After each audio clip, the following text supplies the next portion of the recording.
नमस्कार, स्वागत है आपका हमारे इस चैनल चार जागेंद्र मिश्रा में। महाशिवरात्रि के दिन एक चीज जरूर खा लेना, पूरे साल जमकर पैसा आएगा, अपार रुपया और पैसा। सबसे पहले आपको और आपके पूरे परिवार को महाशिवरात्रि महापर्व की बहुत बहुत शुभकामनाएं। दोस्तों, आज हम आपको बताने जा रहे हैं कि महाशिवरात्रि के दिन आपको एक चीज जरूर खा लेना है। इन चीजों को खाने से पूरे वर्ष आपके घर में रुपए पैसे धन दौलत की कोई कमी नहीं आएगी, यानी आपका घर सुख शांति समृद्धि से भरा रहेगा। वैसे तो प्रत्येक माह की जो चतुर्दशी कृष्ण पक्ष की आती है उसे शिवरात्रि कहा जाता है, जिसे शिव चतुर्दशी के नाम से भी जाना जाता है। लेकिन फाल्गुन माह के कृष्ण पक्ष की जो चतुर्दशी तिथि होती है, जिसे महाशिवरात्रि के नाम से जाना जाता है। महाशिवरात्रि भोले बाबा का सबसे बड़ा त्यौहार माना जाता है। महाशिवरात्रि के दिन भगवान भोलेनाथ का माता पार्वती के साथ में पाणी ग्रहण संस्कार संपन्न हुआ था। कई ग्रंथों और पुराणों में यह भी बताया गया है कि महाशिवरात्रि के दिन प्रभु भोलेनाथ का प्रागट्य भी हुआ था। तो महाशिवरात्रि एक बड़ा पर्व माना जाता है और इस पर्व को सिद्धदायक पर्व माना गया है, कल्याणकारी पर्व इसे माना जाता है। महाशिवरात्रि के दिन हमारे द्वारा जो भी उपाय किए जाएंगे, पूजा पाठ किए जाएंगे, आराधना तथा साधना की जाएगी, वह तुरंत ही फलदायक होगी। क्योंकि जितने भी देवी देवता हैं उनमें से सबसे जल्दी यदि कोई देवता प्रसन्न होते हैं तो वो होते हैं भगवान भोलेनाथ बाबा। और भगवान भोलेनाथ बाबा भक्तों की मनवांछित कामनाओं को शीघ्र ही पूर्ण करते हैं। और उनके द्वारा यदि आप मन इच्छित या फिर मन वांछित वरदान प्राप्त करना चाहते हैं तो आपको महाशिवरात्रि के दिन पूरी श्रद्धा एवं भक्ति निष्ठा के साथ में उनकी पूजा तथा आराधना करनी चाहिए। महाशिवरात्रि का जो महापर्व है इस बार 1 मार्च 2022 मंगलवार के दिन है। चतुर्दशी तिथि का आरंभ 1 मार्च को सुबह प्रातःकाल 3:10 से हो जाएगा, जो कि 2 मार्च को सुबह 10 बजे तक रहेगा। चतुर्दशी तिथि रहेगी तो महाशिवरात्रि का जो महापर्व रहेगा, यानी कि उदय व्यापनी जो महापर्व महाशिवरात्रि रहेगी तथा रात्रि व्यापनी जो निशीत काल व्यापनी जो महाशिवरात्रि रहेगी वो 1 मार्च 2022 मंगलवार के दिन ही रहेगी। और इस दिन सभी भक्तजन पूरे दिन व्रत रखेंगे, उपवास करेंगे। अपने अपने शरीर की क्षमता के अनुसार उनको व्रत तथा उपवास रखना चाहिए। वैसे तो महाशिवरात्रि का व्रत निर्जला और निराहार किया जाता है, लेकिन यदि आप किसी कारणवश निर्जला निराहार नहीं रह सकते तो आप फलाहार करके भी महाशिवरात्रि का व्रत रख सकते हैं। लेकिन प्रयास करना चाहिए कि दिन में आप फल और दूध से बने हुए वस्तुएं ले लें और रात्रि के समय जब भोलेनाथ की पूजा अर्चना करें उसके बाद आप अच्छी तरह से फलाहार करें। यानी कि आप फलाहारों में अंगूर ले सकते हैं, सेव ले सकते हैं। जो फल आप लेकर आए हैं, मौसमी फल अभी जो मिल रहे हैं उन्हें लेकर आए, भगवान भोलेनाथ को अच्छी तरह से आप भोग लगाएं, फिर आप उन्हें आप ले सकते हैं। इस तरह आप भोलेनाथ बाबा को प्रसन्नता के लिए महाशिवरात्रि का व्रत 1 मार्च 2022 मंगलवार के दिन आपको रखना है। महाशिवरात्रि के दिन प्रातः आप सूर्योदय के पहले उठें, स्नान करें, शुद्ध वस्त्र धारण करें। इस दिन हो सके तो सफेद वस्त्र जरूर धारण करें। इस दिन आप काले नीले वस्त्र बिल्कुल भी ना पहने। व्रत का संकल्प धारण करें। संकल्प का अर्थ होता है प्रतिज्ञा करना या फिर शपथ ग्रहण करना। संकल्प मानसिक रूप से भी आप धारण कर सकते हैं। भगवान भोलेनाथ का प्रातःकालीन बेला में स्नान करा करके दूध दही शहद शक्कर घी इत्यादि 5 वस्तुओं से अच्छी प्रकार से स्नान कराएं। फिर शुद्ध जल से बीच बीच में स्नान कराएं और उसके पश्चात चंदन के जल से स्नान कराएं। थोड़ा सा दूध डालकर स्नान कराएं, थोड़ा सा चावल और मिश्री डालकर स्नान कराएं। इत्र के जल से फिर स्नान कराएं, फिर गंगा जल से भगवान भोलेनाथ बाबा को स्नान कराएं और भगवान भोलेनाथ बाबा और माता पार्वती के मंत्रों का आप जाप करें।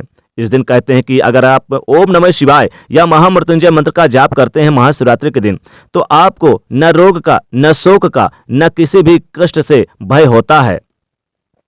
इस दिन बाबा भोलेनाथ को बेलपत्र जरूर चढ़ाना चाहिए। बेलपत्र चढ़ाने से भगवान भोलेनाथ और माता पार्वती अतिशीघ्र प्रसन्न होती हैं। जी हाँ, भगवान भोलेनाथ को सभी कष्टों का निवारण कहा गया है। अगर इस दिन सफ़ेद वस्त्र आप चढ़ाएं भगवान भोलेनाथ को, सफ़ेद वस्त्र अत्यधिक प्रिय है भगवान भोलेनाथ को, सफ़ेद कपड़ा उनको चढ़ाना चाहिए, उनको चंदन का तिलक लगाना चाहिए, भस्म का तिलक लगाएं और उसके बाद चावल को गीला करके आप भोलेनाथ बाबा को ऊपर से चढ़ाना चाहिए।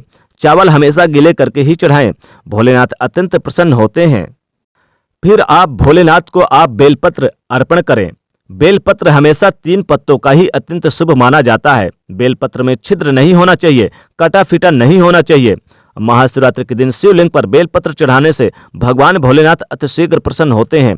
फिर ओम नमः शिवाय मंत्र का जाप करें। इस पंचाक्षर मंत्र का उच्चारण महाशिवरात्रि के दिन निरंतर करना चाहिए, पूरे दिन करना चाहिए। मन में सात्विकता लाना चाहिए, किसी की बुराई चुगली नहीं करनी चाहिए और कपट अपने अंदर नहीं रखनी चाहिए। इस दिन भगवान को आप अबीर गुलाल चढ़ाएं, दूध से बनी मिठाइयां भगवान को भोग जरूर लगाएं और जो भी फलाहार वस्तुएं हैं जो आप अपने लिए तैयार किए हैं उनको भी भोग प्रभु को लगाना चाहिए। जो भोग आप लगाते हैं उसके ऊपर बेलपत्र रख के 3 बार जल घुमाएं तथा पान का बीरा जरूर चढ़ाएं।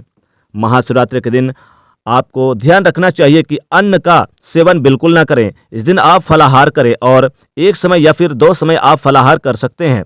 महाशिवरात्रि के दिन आप 4 पहर की पूजा अवश्य करें। वैसे तो 4 पहर जो होते हैं वो रात्रिकालीन 4 पहर माने जाते हैं। शिवरात्रि के दिन की पूजा में बेल का फल अगर अर्पित करें तो सर्वोत्तम होगा। तो भगवान शिव की आराधना के लिए महाशिवरात्रि बहुत खास मानी जाती है। इस बार की महाशिवरात्रि पर पंचग्रही योग भी बन रहा है और कई सारे दुर्लभ राजयोग और धन योग का निर्माण हो रहा है, जिसके चलते इस बार की महाशिवरात्रि बहुत खास हो गई है। दोस्तों बता दें कि आप महाशिवरात्रि के दिन बैर का भी आप जरूर बैर चढ़ाएं शिवलिंग पर और आपको सिर्फ एक चीज का सेवन कर लेना है, फिर देखेंगे पूरे साल जमकर पैसा आएगा। महादेव की कृपा से आपके घर में धन धान की कमी नहीं होगी। पूरे साल अन्न धन के भंडार भरे रहेंगे और रुपया पैसा अपार आएगा। कभी भी आपको रुपए पैसे की कमी महसूस नहीं होगी। आपका धन का भंडार, आपकी अलमारी तिजोरी हमेशा रुपए पैसों से भरी रहेगी। महाशिवरात्रि के दिन आपको एक चीज का सेवन कर लेना है। वैसे तो आप कई चीजें खा सकते हैं, लेकिन अगर आप व्रत रखते हैं तो व्रत के दिन आप जैसे कि आप बेर चढ़ाएंगे। बेर एक फल होता है और आपको इस दिन फल ही खाना है। यानी आप जब बेर चढ़ाएंगे तो बेर को आप, यानी कि आप जब व्रत रखते हैं तो आप जब फल खाएंगे, यानी कि जब आप व्रत में आप कुछ खाते हैं तो बेर का फल खाइएगा। बेर का फल खाने से महादेव अतिशीघ्र प्रसन्न होते हैं। या फिर आपको अगर बेल का फल मिल जाए, बेल का फल भी बहुत अति उत्तम माना जाता है। बेल यानी बेल व पत्र तो चढ़ाया जाता है, लेकिन बेल का फल भी मिल जाएगा। और बेल का फल अगर आपको मिल जाए खाने के लिए इस दिन, तो पहले तो भगवान भोलेनाथ को आप चढ़ाइए, फिर भोग के रूप में उसे प्रसाद के रूप में आप यानी कि लीजिए, ग्रहण करिए। तो इस दिन भगवान भोलेनाथ की अपार कृपा प्राप्त होगी। दोस्तों इस दिन भगवान भोलेनाथ को प्रसन्न करके जीवन के सारे कष्ट और दुख को आप समाप्त कर सकते हैं। भगवान भोलेनाथ को इस दिन आप भांग चढ़ाएं, अबीर गुलाल चढ़ाएं। साथ ही साथ भगवान भोलेनाथ को इस दिन आप यानी कि मदार और इस दिन आप यानी कि समी के पुष्प और पत्ते जरूर चढ़ाएं। इस दिन धतूरा जरूर चढ़ाएं। धतूरा के फल चढ़ाने से भगवान भोलेनाथ अतिशीघ्र प्रसन्न होते हैं। किसी भी प्रकार की कोई कामना हो, भगवान भोलेनाथ आपकी सारी कामना को यानी कि कामनाओं की पूर्ति कर देते हैं और सारी इच्छित मन वांछित फलों की प्राप्ति कराते हैं। भगवान भोलेनाथ की पूजा महाशिवरात्रि के दिन करने से आपको जीवन में कभी भी रुपए पैसों की कमी नहीं होती है। और खासकर आप इस दिन जब आप उन्हें यानी कि फलों में जैसे कि लाल अंगूर मिल जाए, हरा अंगूर मिल जाए, आप भोलेनाथ को जरूर चढ़ाएं। इस दिन सेव मिल जाए, केला मिल जाए, बेर बहुत ही इस दिन शुभ माना जाता है। देखिए हम आपको बता दें कि इस महाशिवरात्रि के दिन तो आप फल अनेक चढ़ाएंगे, लेकिन इस दिन आप चाहें तो बेर बहुत शुभ माना जाता है। बेर इस दिन चढ़ाएं शिवलिंग पर। और बेल का फल, यानी दोनों अलग अलग है, बेर अलग है और बेल अलग है, दोनों को चढ़ाएं और दोनों को ही सेवन करें। इस दिन भोग के रूप में थोड़ा सा प्रसाद ले लें।